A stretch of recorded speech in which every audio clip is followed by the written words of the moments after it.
Tennessee trying to break a 3-game losing streak, taking on the Hogs of Arkansas. And we go to Wes Rucker of Go Vols 247 Sports to help us break it down. Wes, how you doing this afternoon?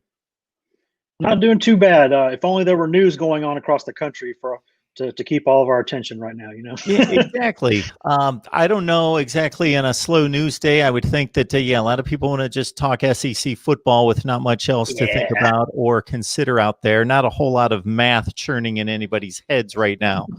All right. Yes. Here we go with Tennessee and Arkansas. And Wes, before we started to record, I think you brought up a really good point in regards to Tennessee fans looking at Jeremy Pruitt bringing in nice recruiting classes, the resources, everything that goes well at Tennessee or could potentially go well, and looking over to the SEC Western Division and seeing what has been the worst football team in the conference for the past 3 years and saying, look at them. Now, they're not setting the world on fire, but they are extremely close to a winning record, and they're playing really hard week to week and saying, why don't we see progress like that? Sure. I would argue that Arkansas should have a winning record right now, if not for a call that, hey, it was made, it was the wrong call. It happens. That's life. Most teams get some for them and some against them. That went against Arkansas to move on. But, what Arkansas has done, they've not really set anything on fire. That what they're doing, though, is they're keeping themselves from catching on fire. If you are a team that maybe doesn't quite have as much talent as your opposition, but you've got enough talent to be competitive, if you take care of the ball and you do little things, make some plays on defense, you can hang around in games. And that's been what Arkansas has done, and that's what Tennessee has not done. And that's why a team like Tennessee, which should be at least 3-2 right now, is 2-3, and that's why Arkansas, which a lot of people thought would be 1-4 or 0-5 right now, is 2-3. Is because Arkansas is doing little things right. It's taking care of the ball. It's incredibly opportunistic defensively. Those guys, Barry Odom, they've done a great job on that side of the ball. They don't quite have the athletes that a lot of people have, but they've got enough. And they just do little things right. And we know with Tennessee, that's been the issue all season. It's kind of been 2 seasons for Tennessee. The first 10 quarters, they don't turn the ball over at all. And what do? They go to South Carolina and win. They house Missouri at Neyland Stadium. And they've got a lead at Georgia in Sanford Stadium at halftime because they're taking care of the ball. After that, Tennessee has just started doing just self-destructive things offensively. And nothing has gone right since then. Lost a game against Kentucky you had no business losing. Cost yourselves in the second half against Georgia. And then against Alabama, hey, that is what it is. That's the difference in those 2 programs right now. But if Tennessee would just start doing little things better, this whole season would look different. And those are correctable things. Yeah, even the biggest Tennessee fan would not have expected to win against Georgia or Alabama. But once you got up by 4 points at halftime against Georgia, to see maybe a better landing in the second half where it was competitive throughout the second half, maybe you lose by 7 or 10 points and not get trucked by 27. The Alabama you game put pressure. You put pressure on them. You put pressure. If you are a team like Georgia, Alabama, they're playing for conference titles, national titles. You put pressure on those teams in the second half, you might be able to burst some pipes, but you gotta take care of the ball to do that. Got Wes Rucker on the line. Go Vols 247. Please smash the like button. Subscribe here at MarkRogersTV, the voice of college football. We go live every day. Got to go hit that bell for the notifications to know when that's going to be. So on a bye week, everybody wants to know, okay, what is the coach going to do? What's going to get fixed, especially when the team's on a 3-game losing streak? So Jeremy Pruitt did discuss some position changes and some personnel switches. Yeah, just some tweaks. These are things that maybe you would be able to do normally during a preseason camp. But Tennessee did not get a spring practice, just had nightmarish COVID issues and contact tracing issues throughout camp.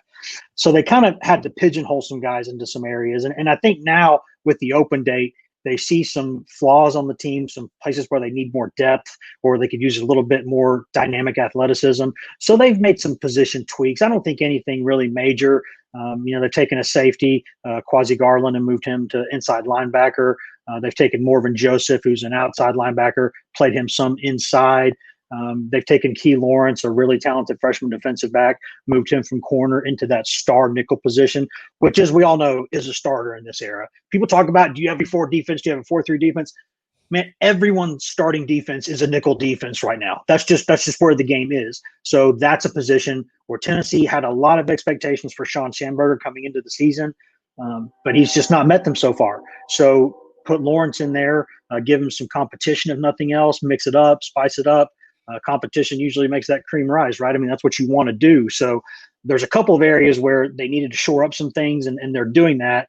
And another one would be D. Beckwith, a freshman who it might be the first 6'5" running back I've ever seen now, because he came to Tennessee as a guy who they were like, man, he's so athletic. Is he a wide receiver? Is he a tight end? Where does he go? Maybe he's a receiver now, tight end long term. And then they had some issues at running back pop up that they weren't expecting, with Tim Jordan being dismissed and other things. And they go, well, dang, can we try him at running back? He's really athletic. Derrick Henry's 6'4" or so. Eddie George was 6'3", 6'4". You can do it, but it's certainly different. You got to be a really different kind of athlete. But he's a guy who he's had some, he just had a tough time in camp with COVID, contact tracing, all that stuff. And then he sprained an ankle. He's just now getting back, really. And he's able to maybe get himself in the mix now. So he's a guy to look out for a little bit.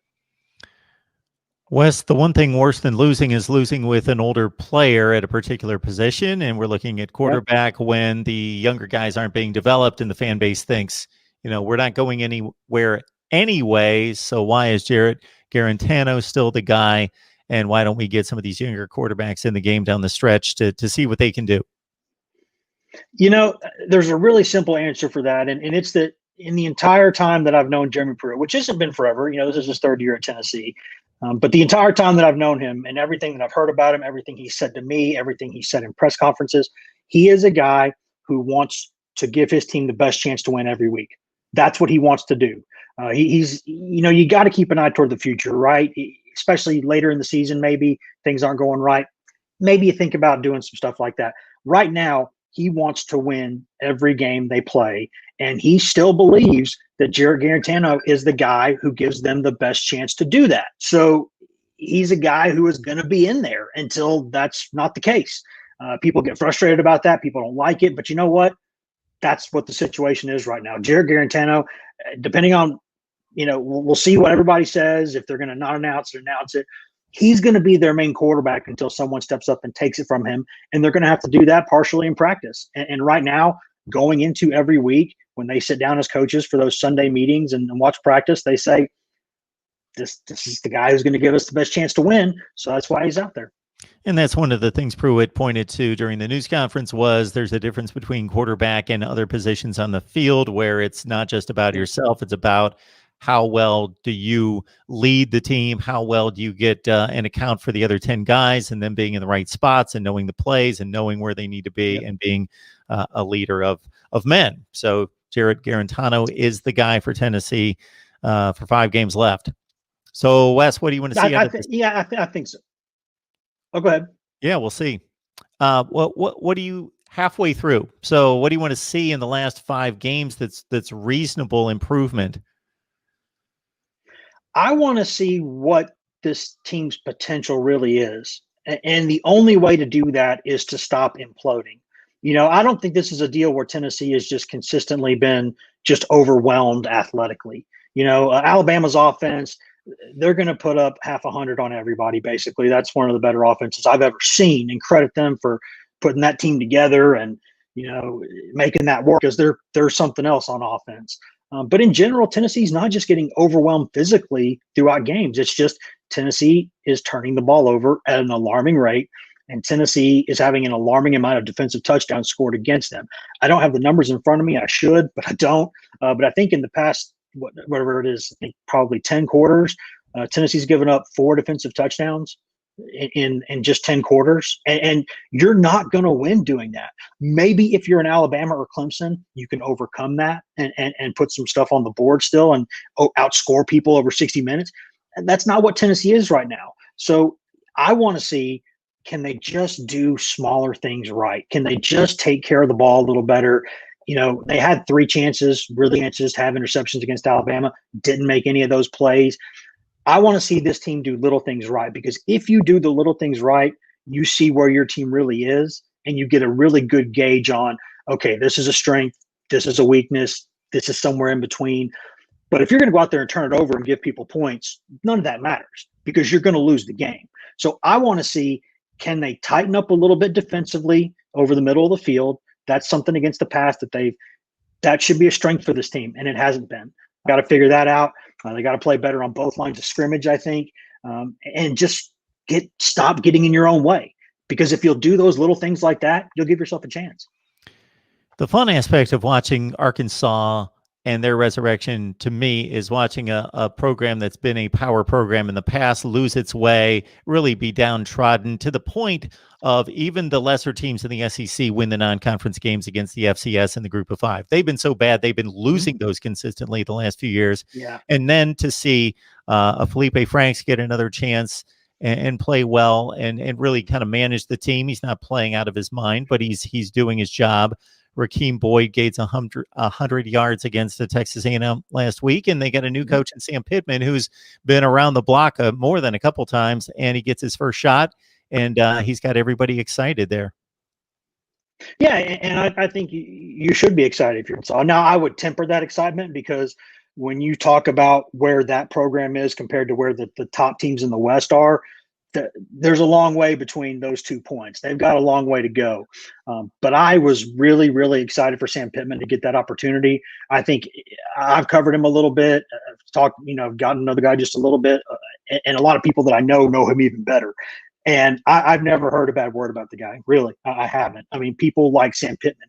And with Kendall Briles and with Barry Odom, you could tell that he knew what he was doing with putting this staff together. He's giving them a chance to rebuild. You know, if you think about where they should be right now, this would have been, the third season at Morris. So they'd recruited okay. You know, they put some pieces in place, but really they just didn't have enough, and they just couldn't get out of their own way. They've just started doing the things I think Tennessee should be doing, which is doing little things right. And if you do that, you give yourself a chance. And we see that Arkansas right now in a half against Georgia, right there in that game. You know, and Auburn should have won that game, kind of got taken away from them. That happens. But then they've beaten a couple of decent teams. So I don't think they're setting the world on fire, but I think they are giving a lot of reason for excitement down there. And I think it's good to see because there's always been potential in that program. If you run the Arkansas job correctly, if you do that job right, you can have some success. You can go into Texas and recruit. You can go into places like Missouri and recruit. You know, you can go over to Memphis and get some guys maybe that Tennessee and others maybe don't love, but you have a really good chance at. You can go in and get those guys.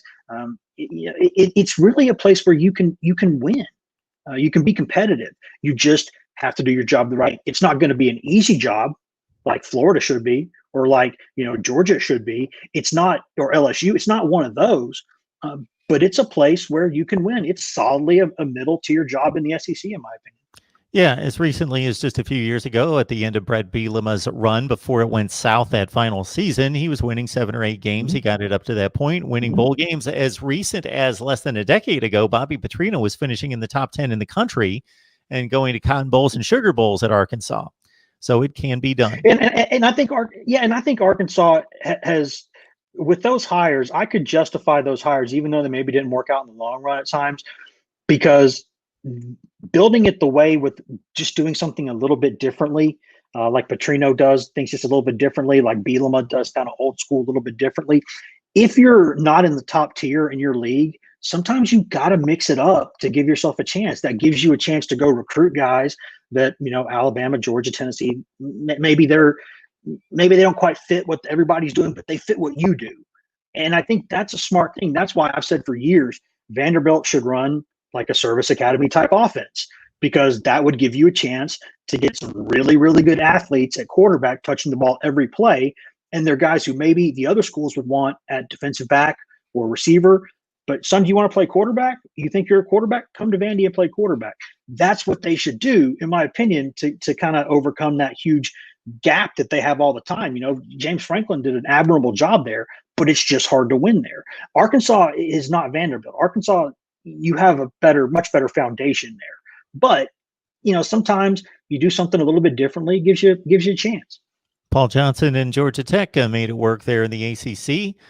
They recruited classes that you didn't even look at their recruiting ranking because it didn't really matter. It was like 63rd and 72nd, and it didn't matter against the rest of the league because of the offense they ran, and they most of the time were going to bowl games. All right, you want a 240-pound B back there who's 200 pounds, can run really fast in a straight line, but has no wiggle whatsoever. A lot of other schools, what do we do with the guy like that? Maybe turn him into defensive end, maybe linebacker. Just depends. Georgia Tech's like, come be a B back, man. Just run dives. You can do that. You're gonna get 3 or 4 yards a lot of times, but you're gonna pop free for a couple for 60-yard touchdowns. You can do things like that when you have a system like that, and I think that's what they should do. Check out Wes Rucker's work at Go Vols 247 Sports. Of course, subscribe right here at Mark Rogers TV, the voice of college football. Wes, we appreciate you stopping by. Enjoy Tennessee and Arkansas this weekend. Anytime, man. Appreciate you having me.